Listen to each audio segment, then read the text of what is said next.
नमस्कार। भारत एक ऐसा देश है जिसमें शिक्षा विविध स्तरों पर बटी है। प्राथमिक स्तर से लेकर उच्च स्तर तक शिक्षा को सुचारू रूप से चलाने के लिए विभिन्न प्रकार के तंत्र, विभिन्न प्रकार की संस्थाएं, विभिन्न प्रकार के निकाय अपनी अपनी भूमिका प्रभावी ढंग से निभाते हैं। यदि हम भारत में उच्च शिक्षा की बात करें तो भारत की उच्च शिक्षा में नियामक ढांचा बहुत विस्तृत है। आज के सत्र में हम उच्च शिक्षा में नियामक तंत्र के विषय में विस्तार से चर्चा करेंगे। जैसा कि हम जानते हैं, भारत की उच्च शिक्षा प्रणाली दुनिया की तीसरी सबसे बड़ी प्रणाली है। शिक्षा मंत्रालय का उच्च शिक्षा विभाग और इसके अंतर्गत आने वाले विभिन्न संस्थाएं भारत में उच्च शिक्षा के समग्र विकास के लिए जिम्मेदार हैं। एक नियोजित विकास कार्यक्रम के तहत उच्च शिक्षा विभाग अपने विभिन्न आनुषंगिक संगठनों, विविध विश्वविद्यालयों, महाविद्यालयों व अन्य श्रेष्ठ संस्थानों के साथ शिक्षा में सदैव गुणात्मक सुधार की बात करता है। विश्वविद्यालय अनुदान आयोग इसका प्रमुख शासी निकाय है और उच्च शिक्षा के मामलों में मान्यता, पाठ्यक्रम, परीक्षा आदि विभिन्न पक्षों पर अपनी राय देश के विभिन्न संस्थानों को देता है। भारत में उच्च शिक्षा तंत्र इतना बड़ा है कि इसके सामने निरंतर कुछ चुनौतियां बनी रहती हैं। जैसे कि इस देश में महाविद्यालयों और विश्वविद्यालयों की संख्या में तो निरंतर वृद्धि हो ही रही है, परंतु इस सब के बावजूद सभी को उच्च शिक्षा के समान अवसर उपलब्ध कराना, सर्वसुलभ उच्च शिक्षा को सुनिश्चित करना, यह अभी भी एक सपना है। आज भी भारत में उच्च शिक्षा प्रणाली को बहुत विकसित नहीं मान सकते। विश्वविद्यालय रैंकिंग जब दुनिया के श्रेष्ठ विश्वविद्यालयों की आती है तो भारतीय विश्वविद्यालयों का नाम उनमें ना होना हमें थोड़ा अखरता है। क्या कारण हो सकते हैं? कुछ लोग मानते हैं खराब शैक्षिक मानदंडों पर प्रदर्शन, विद्यार्थियों को मिलने वाले रोजगारों की खराब स्थिति, व्यावसायिक शैक्षिक कार्यक्रमों पर अधिक महत्व न देना, उन्हें उचित मान्यता न मिलना, शोध और अनुसंधान के लिए उपयुक्त धन का अभाव, कुछ ऐसे कारण हो सकते हैं।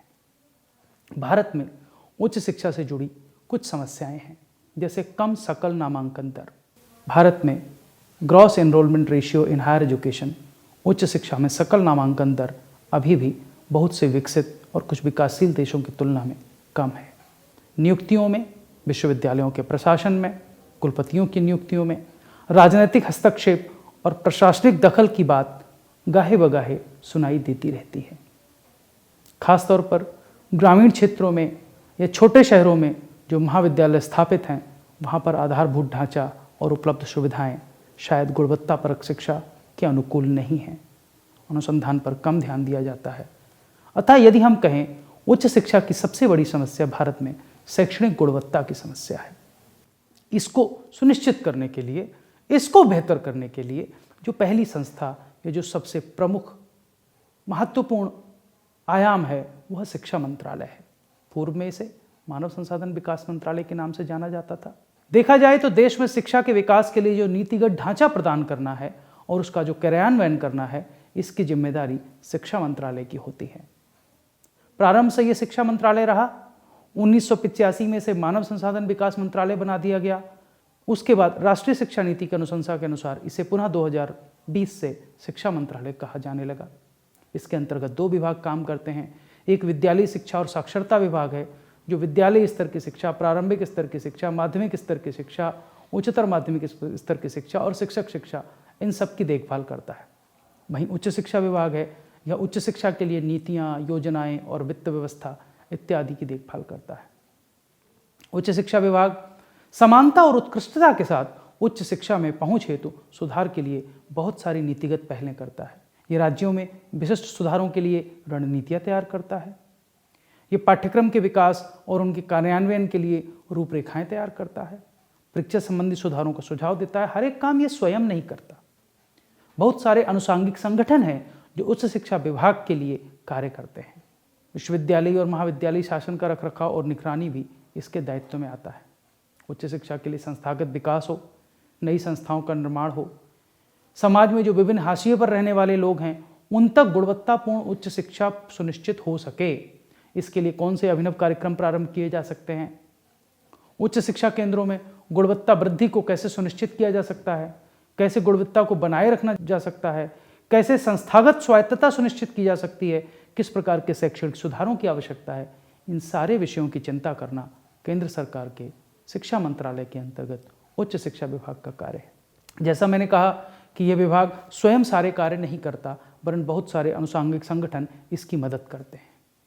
देश में उच्च शिक्षा के नियमन के लिए, समन्वयन के लिए जो सबसे बड़ा नियामक आयोग है उसे विश्वविद्यालय अनुदान आयोग या यूनिवर्सिटी ग्रांट्स कमीशन कहा जाता है।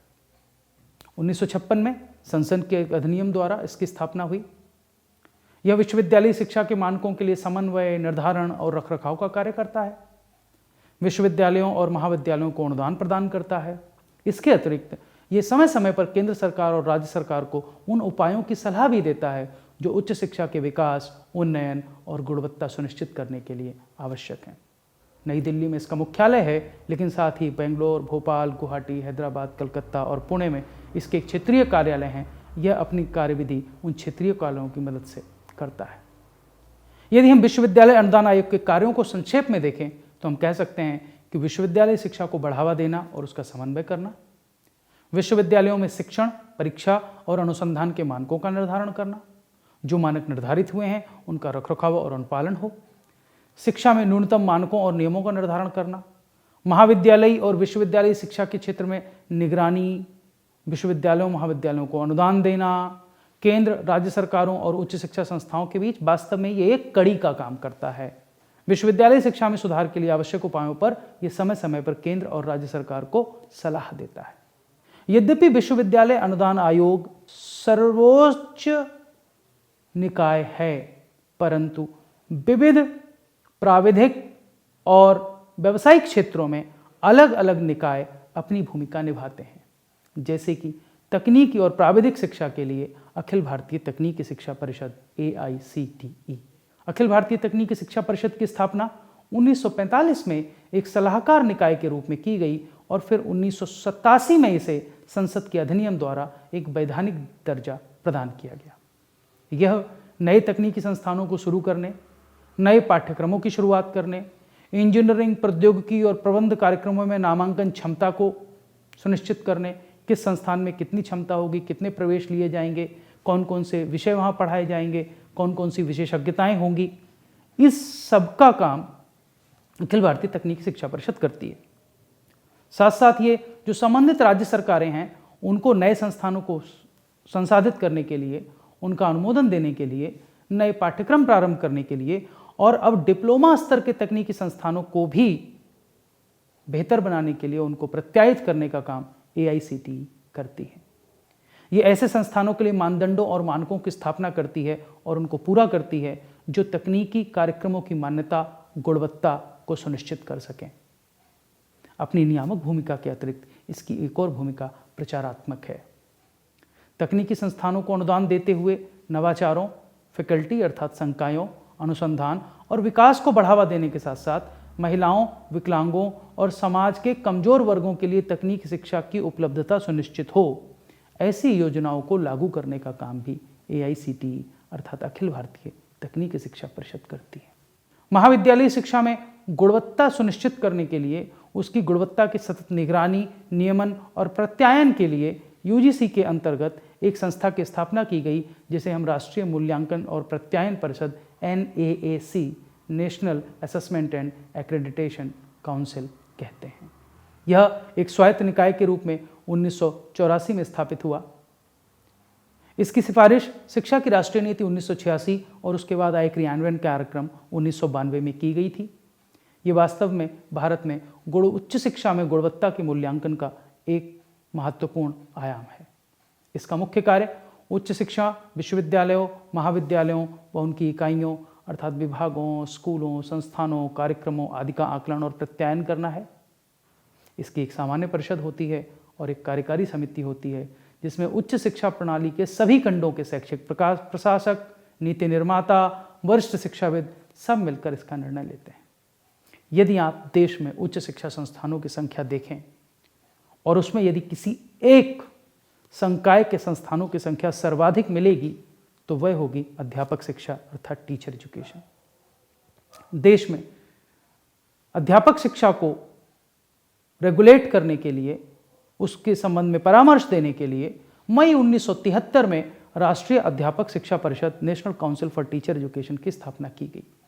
1973 से 1993 तक राष्ट्रीय शैक्षिक अनुसंधान परिषद अर्थात NCERT के अंतर्गत राष्ट्रीय अध्यापक शिक्षा परिषद कार्य करती रही और शिक्षक शिक्षा से संबंधित सभी मामलों पर केंद्र सरकार और राज्य सरकारों के एक सलाहकारी निकाय के रूप में इसकी भूमिका रही। 17 अगस्त 1995 को राष्ट्रीय अध्यापक शिक्षा अधिनियम 1993 के अनुसरण में इसे एक संवैधानिक निकाय के रूप में मान्यता दी गई और फिर राष्ट्रीय अध्यापक शिक्षा परिषद का स्वायत्तशाही रूप national council for teacher education सामने आया।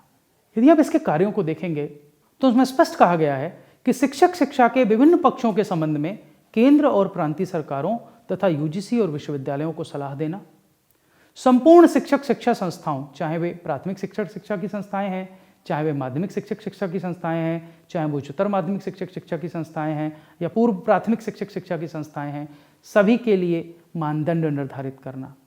उनमें क्या शुल्क होगा, किस प्रकार की छात्रवृत्तियां होंगी, किस प्रकार के पाठ्यक्रम होंगे, किस प्रकार उनमें नए नए आयामों को जोड़ा जाएगा, नवीन पाठ्यक्रमों को प्रारंभ किया जाएगा। तो प्राथमिक, माध्यमिक और उच्च शिक्षा सभी स्तरों पर कैसा पाठ्यक्रम होगा यह निर्धारित करना इसका काम है। इसके साथ साथ उस स्तरों पर अर्थात प्राथमिक, माध्यमिक और उच्च शिक्षा सभी स्तरों पर सेवारत शिक्षकों के पुनर्बोधन के लिए कार्यक्रमों को आयोजित करना वह भी इसका एक कार्य है। शिक्षक शिक्षा के व्यवसायीकरण को रोकना और इसके स्तरमान को बनाए रखना सबसे बड़ी चुनौती है। यदि राष्ट्रीय शिक्षा अध्यापक शिक्षा परिषद की कोई भी आलोचना की जाती है तो इसके दो ही कारण हैं। देश में शिक्षक शिक्षा का अनियंत्रित व्यवसायीकरण और इसके गुणवत्ता स्तर में अत्यधिक कमी। ये माना जाता है कि इन दोनों कार्यों में शायद ये संस्था पूर्णतः सफल नहीं हो पाई। शिक्षक शिक्षा के संबंध में केंद्र सरकार के निर्देशों को क्रियान्वित करना यह इसका काम है। भारत की जितनी शिक्षक शिक्षा संस्थाएं हैं उन सब में समन्वय बनाए रखना, किसी भी स्तर पर शिक्षक शिक्षा के प्रसार को संतुलित रखना, शिक्षक शिक्षा के क्षेत्र में शोध कार्यों को करना, नवाचारों के प्रयोग को बढ़ावा देना, शोध के स्तर को उन्नत करना, यह भी राष्ट्रीय अध्यापक शिक्षा परिषद के कार्य माने जाते हैं। सभी शिक्षक शिक्षा संस्थाओं का समय समय पर निरीक्षण करना, उन्हें सुधार हेतु सुझाव देना, निम्न स्तर की संस्थाओं की मान्यता समाप्त करना, उनको बंद करने की संस्तुति करना, यह भी राष्ट्रीय अध्यापक शिक्षा परिषद के कार्यों में आता है। इसके साथ साथ शिक्षक शिक्षा के क्षेत्र में विश्व स्तर पर संबंध स्थापित करना, नई नई उपयोगी जानकारियां प्राप्त करना, उपयोगी तथ्यों को एकत्र करके संस्थानों को उनका लाभ उठाने के लिए प्रेरित करना, शिक्षक शिक्षा संस्थाओं में प्रवेश की क्या न्यूनतम योग्यता होगी ये निर्धारित करना, उनकी चयन प्रक्रिया क्या होगी ये निर्धारित करना, यह भी राष्ट्रीय अध्यापक शिक्षा परिषद का कार्य है। सभी प्रकार की संस्थाओं में शिक्षकों की न्यूनतम शैक्षिक योग्यता क्या होगी, उनके वेतनमान कैसे निर्धारित होंगे, यह भी राष्ट्रीय अध्यापक शिक्षा परिषद का कार्य है। शिक्षक शिक्षा से संबंधित सभी पक्षों का सर्वेक्षण करना, उनके परिणामों को प्रकाशित कराना और प्रसारित कराना, यह भी राष्ट्रीय अध्यापक शिक्षा परिषद का कार्य है। किसी भी नई शिक्षक संस्था को मान्यता देने से पहले उसका निरीक्षण करना और उसके मानदंड पूरा करने के बाद ही उसको मान्यता देना, यह भी इसके कार्यों में आता है। यद्यपि विगत कुछ वर्षों में राष्ट्रीय अध्यापक शिक्षा परिषद की कार्यप्रणाली विवाद का विषय रही है। एक और संस्था है जो भारत की रीढ़, भारतीय अर्थव्यवस्था की रीढ़ अर्थात कृषि, क्योंकि भारत एक कृषि प्रधान अर्थव्यवस्था है, उसमें गुणवत्ता सुनिश्चित करने का काम करती है। इस संस्था को हम Indian council for agricultural research, भारतीय कृषि अनुसंधान परिषद के नाम से जानते हैं। भारतीय कृषि अनुसंधान परिषद कृषि और किसान कल्याण मंत्रालय, भारत सरकार के कृषि और अनुसंधान शिक्षा विभाग के अंतर्गत काम करता है और ये एक स्वायत्त संगठन है। इसकी भूमिका गुणवत्तापूर्ण मानव संसाधन विकास के साथ साथ स्थायी कृषि के लिए अनुसंधान और प्रौद्योगिकी विकास को समन्वित करना, प्रोत्साहित करना, कृषि शिक्षा की योजनाएं बनाना, उसके लिए सहायता प्रदान करना और उनमें समन्वय करना है। भारत में बागबानी, मात्स्यिकी, पशु विज्ञान आदि बहुत सारे क्षेत्र हैं जहां समन्वय, मार्गदर्शन और अनुसंधान प्रबंधन की आवश्यकता है और इसके लिए यह परिषद एक सर्वोच्च निकाय की भूमिका निभाती है। देश भर में कृषि उत्पादों की गुणवत्ता बेहतर हो, नए नए प्रयोग हों, इसके लिए 101 कृषि अनुसंधान संस्थान हैं जिनको भारतीय कृषि अनुसंधान संस्थान कहते हैं और साथ ही 71 कृषि विश्वविद्यालय हैं।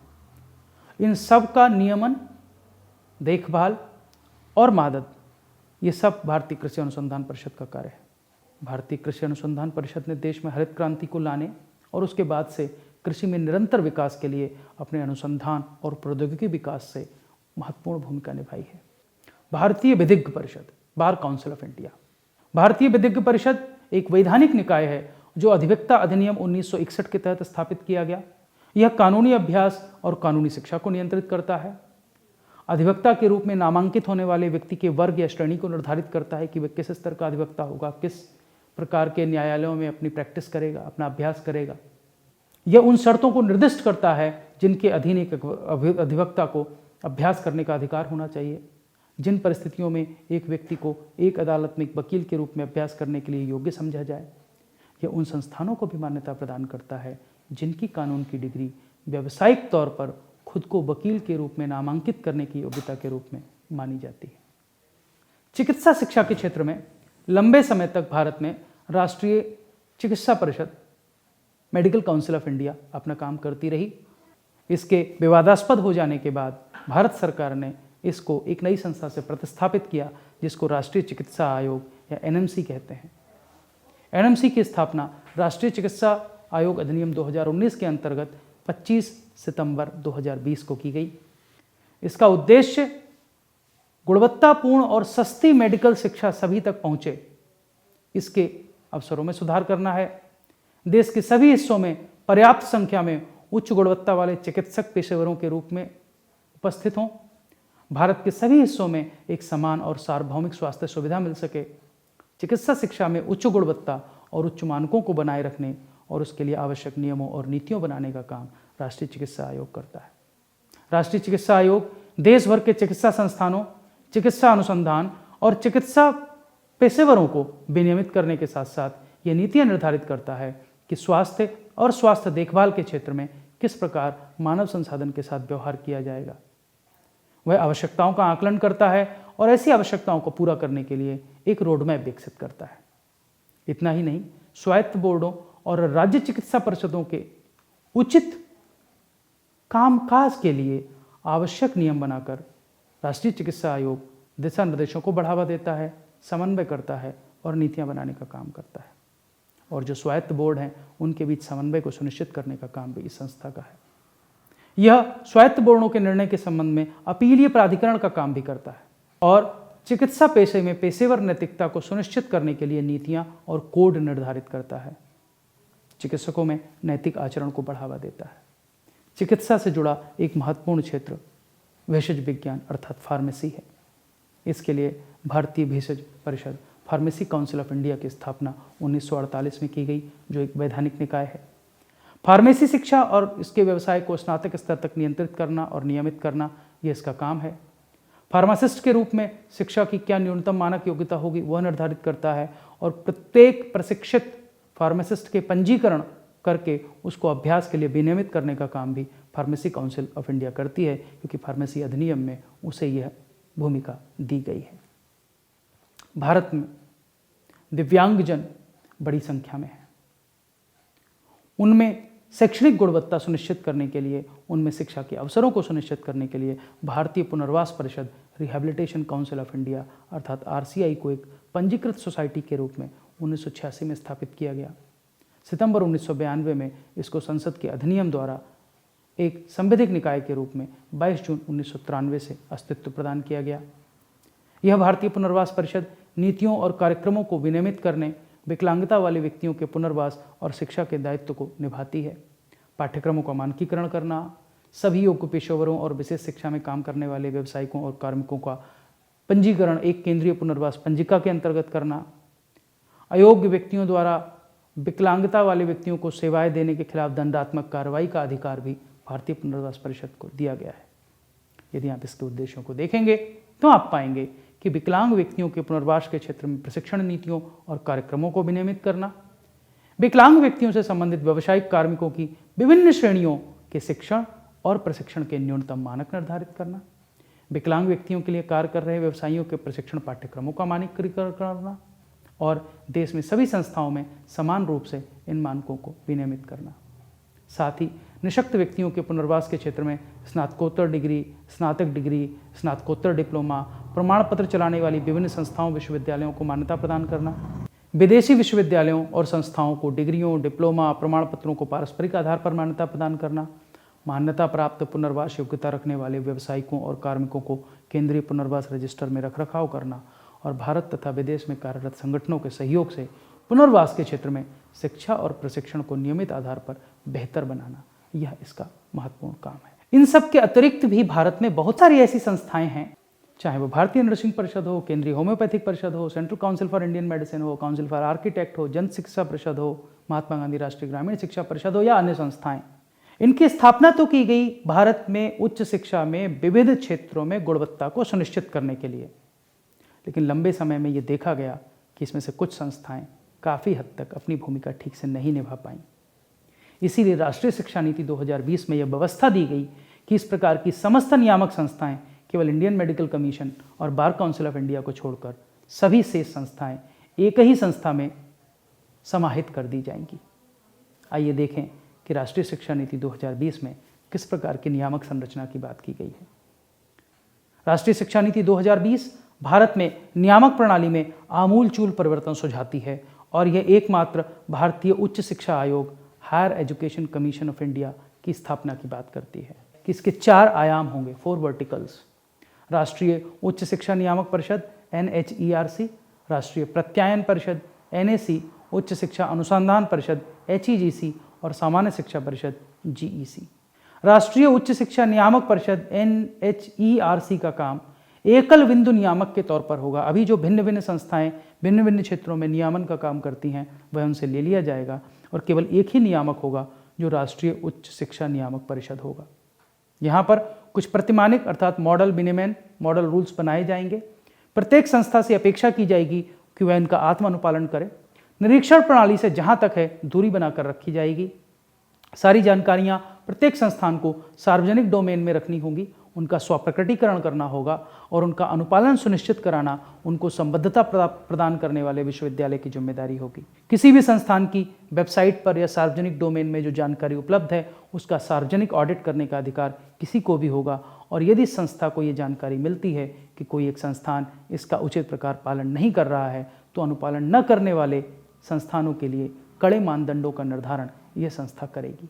अभी भारत में national assessment and accreditation council है, लेकिन अब ये प्रस्तावित है कि इसका जो दूसरा वर्टिकल है वो राष्ट्रीय प्रत्यायन परिषद होगा, higher education council of India का, जो प्रत्यायन के लिए मानकों की बेंचमार्किंग करेगा, विभिन्न प्रत्यायन एजेंसियों का अनुमोदन देगा। इसका अर्थ ये है कि भारत में 1 या 2 प्रत्यायन एजेंसियां ना होकर कई सारी प्रत्यायन एजेंसियां होंगी।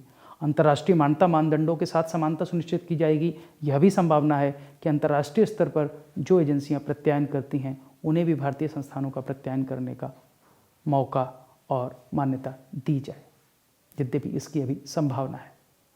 वैश्विक मान्यता प्राप्त करने वालों को भी अनुमति देने का प्रावधान इसमें कहा गया है। तीसरा वर्टिकल उच्च शिक्षा अनुदान परिषद है, जो अभी विश्वविद्यालय अनुदान आयोग का काम है, वह यह काम देखेगी।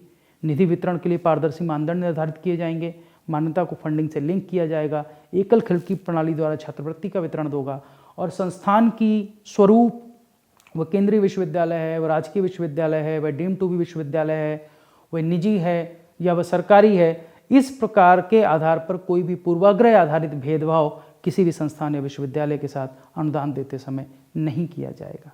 सामान्य शिक्षा परिषद चौथा वर्टिकल होगा, जो एक अकादमिक निकाय के रूप में काम करेगा, पाठ्यचर्या की रूपरेखा विकसित करेगा, न कि पाठ्यक्रम विकसित करना विश्वविद्यालयों का स्वायत्त कार्य है और उसकी स्वायत्तता को छीनना नहीं चाहिए।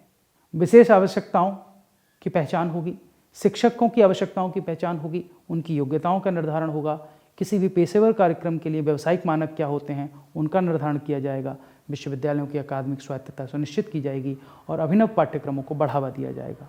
तो इस प्रकार हम ये कह सकते हैं कि higher education council of India, भारतीय उच्च शिक्षा परिषद, वास्तव में एक क्रांतिकारी परिवर्तन है जो यदि हो पाया तो भारत में उच्च शिक्षा की दशा और दिशा दोनों में बड़ा बदलाव आएगा।